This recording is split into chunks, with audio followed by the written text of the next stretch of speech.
ব্রিটিশরা যখন আমাদের উপমহাদেশে আসছিল তখন আমরা 7th richest country all of the world, আমরা পৃথিবীর 7ম ধনী দেশ ছিলাম। আপনাদের জানেন ঢাকা শহরে মানুষ আসে কেন? ঢাকা শহরে সুযোগ সুবিধা বেশি এই জন্য আসে, টাকা আছে এই জন্য আসে। ব্রিটিশরা এখানে কেন আসছেন? কারণ এখানে টাকা আছে, এখানে টাকা আছে। ব্রিটিশরা যাওয়ার সময় আমাদের মাথার মধ্যে ঢুকিয়ে দিয়েছে যে ছেঁড়া খাতায় শুয়ে লাখ টাকার স্বপ্ন দেখিও না। ব্রিটিশরা আমাদের শিক্ষা ব্যবস্থার মধ্যে ঢুকিয়ে দিয়েছে তোমরা অ্যাপ্লিকেশন করো কেরানি পদে চাকরির জন্য আবেদন। কেন? সিইও পদে চাকরির জন্য আবেদন শিখাইতে পারে না আমাদেরকে? এমডি পদে চাকরির জন্য আবেদন শিখাইতে পারে না আমাদেরকে? কেন আমাদের শিখতে হবে কেরানি পদে চাকরির জন্য আবেদন?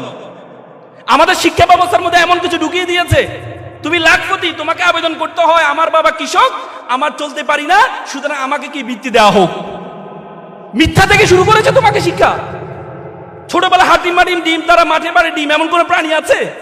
না, তোমাদেরকে শিখানো হয়েছে, আমাদের মধ্যে শিখানো হয়েছে ডিভাইড এন্ড রুল। ব্রিটিশদের তারা বলে যে তোমরা সবসময় একজন একজনের পিছনে লেগেই থাকবি, তোরা আর অন্যদিকে তাকানো তোদের চিন্তা করতে হবে না, নিজের লেগে থাক। এই জন্য দুই বাংলাকে ভাগ করে দিছে, কাশ্মীরকে ভাগ করে দিছে, দুই পাঞ্জাবকে ভাগ করে দিছে।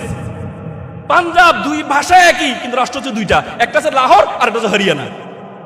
কাশ্মীর একটা জম্মু কাশ্মীর আর একটা আজাদ কাশ্মীর ভাগ করে দিছে। বাংলা পশ্চিম বাংলা পূর্ব বাংলা ভাগ করে দিছে, যে তোরা তোদের পিছনে লেগে থাক।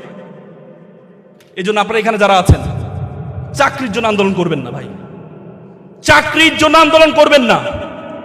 আল্লাহ তাআলা আপনাকে অনর্থক সৃষ্টি করে নাই, আল্লাহ তাআলা আপনাকে অনর্থক সৃষ্টি করে নাই। উদ্যোক্তা হওয়ার স্বপ্ন দেখেন।